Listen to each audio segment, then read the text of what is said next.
Olá, nesse segundo vídeo vamos entrar diretamente ao que mais interessa e o que é mais importante na carta 2 Tessalonicenses. Vamos confirmando então a nossa hipótese, que a maioria hoje adota, de que a 2 Tessalonicenses é uma tentativa de corrigir, ou melhor, a palavra talvez seja forte, de atualizar a mensagem de Paulo em relação à escatologia iminente. Como nós já demonstramos no vídeo anterior, o Paulo defendia em suas cartas autênticas, principalmente na 1 Tessalonicenses, no capítulo 4 e 5, uma parousia iminente, a vinda ainda em seu tempo do Cristo ressuscitado de volta numa apoteótica aparição para julgar os vivos e os mortos. Muito bem, o problema é que isso não aconteceu, historicamente falando, e foi preciso então retardar a parousia. Por isso que o Novo Testamento, eu costumo dizer que é o tema mais importante, é o da parousia. O Novo Testamento foi escrito para dizer quando é que Cristo volta. E desde o início, essa crença no retorno iminente de Jesus se constituiu na base da proclamação dos primeiros cristãos, da primeira geração. Mas a segunda geração teve que refazer essa crença, não desmentindo-a, mas colocando-a um pouco mais para frente. A ideia do Apocalipse, por exemplo, é de uma parousia retardada em algum momento da história, no futuro, bem para frente. É preciso ainda que aconteça muita coisa. E aí fala simbolicamente de anos, 1000 anos, e enfim, faz uma periodização da história que coloca o fim bem mais para frente. A Tessalonicenses, 2 Tessalonicenses, está entre uma e outra. E veja que é uma escola paulina, mas diferente da percepção que Lucas tem do mesmo tema. Para Lucas, que é um grande teólogo da diplomacia entre comunidades que pensam diferentes, o Lucas, ao invés de contrapor uma tese a outra, ele soma, ele integra. Então, para Lucas, o modelo de escatologia não é apenas... Ele mantém a ideia iminente, mas agrega a escatologia retardada, ainda não. Por isso que nós costumamos dizer que a nossa escatologia é basicamente lucana, porque integra esses dois grandes modelos que parecem estar em oposição.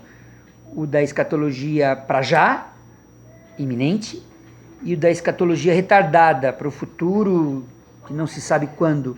E entre uma e outra, uma periodização da história que pode ser, de fato, no Kairos, um tempo não mensurável, não datável. Então, que fica entre uma iminência, quer dizer, já, ou algo para sabe lá quando. Então, são modelos distintos de escatologia. Então, veja que o capítulo 2 vai tratar exatamente desse tema, né? Veja como ele trata.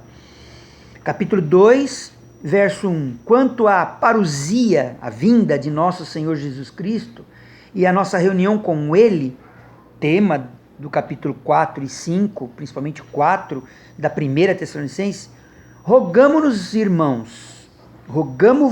irmãos, que não percais tão depressa a serenidade de espírito, E não vos perturbeis nem por palavra profética, nem por carta que se diga vir de nós, como se o dia do Senhor já estivesse próximo. Bem, é o que defende a 1 Tessalonicenses, e aqui não é o caso. E aqui você tem duas refutações. A primeira é aquela que é argumento profético. O que significa isso? Argumento carismático. Alguém se sente revelado pelo Espírito Santo e diz, vai acontecer em breve, é para já.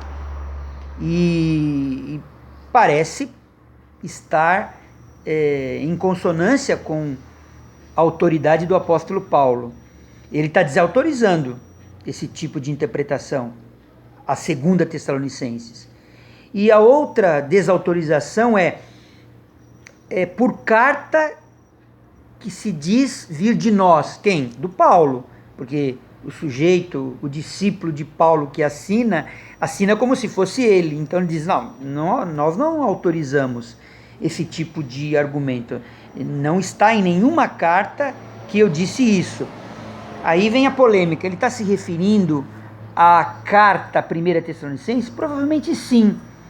Mas ele está negando que essa carta venha de Paulo? Parece que sim.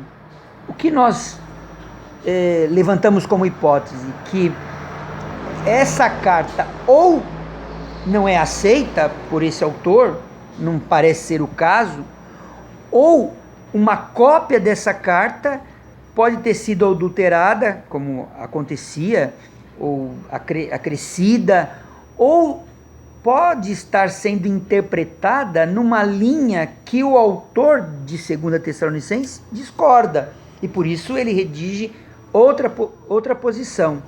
Então veja que estamos diante de um cristianismo ainda plural, diverso e ainda em conflito, mas que caminha para uma institucionalização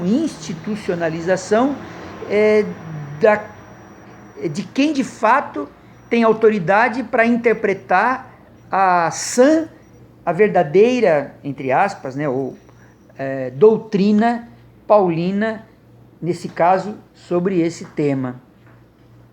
Então aqui ele vai desenvolver um raciocínio e vai argumentar agora o que é que precisa acontecer antes de que isso aconteça.